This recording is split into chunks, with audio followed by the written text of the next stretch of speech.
Қаладағы кәріз тазарту құрылғылары кешенін кеңейтудің басты мақсаты оның қуаттылығын арттыру. Бұл ауқымды жұмыс, сөзсіз жаңа технологияны енгізу негізінде іске асады.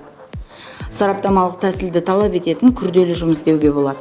Жаңа жабдықтар, агрегаттарды жеткізу және кешенде қолданылатын технологияларды жетілдіру мәселелерін қарастырып талдау үшін Су ресурстары маркетинг жауапкершілігі шектеулі серіктестігіне польшалық эко-консалтинг компаниясының өкілі Кшиштоф Городецкий арнайы келді. Дренаждың сапасы да саны да өзгереді.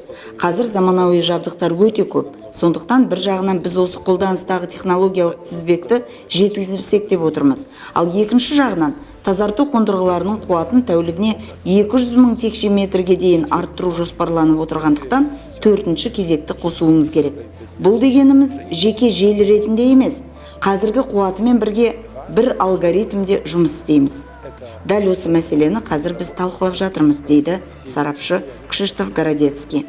Польша компаниясы 12 жыл бұрын Шымкенттің дәл осы тазарту құрылғылар кешенін жаңартуға атсалысқан болатын.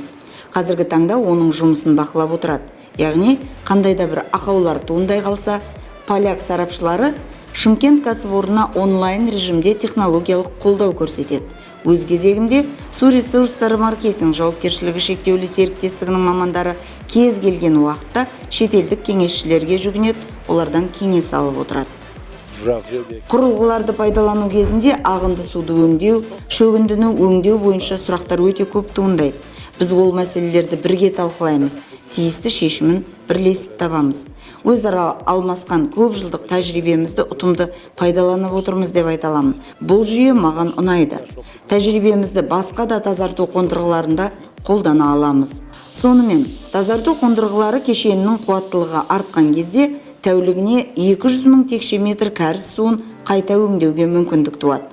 Қазір кешен аумағында жер дайындау жұмыстары жүргізіліп жатыр.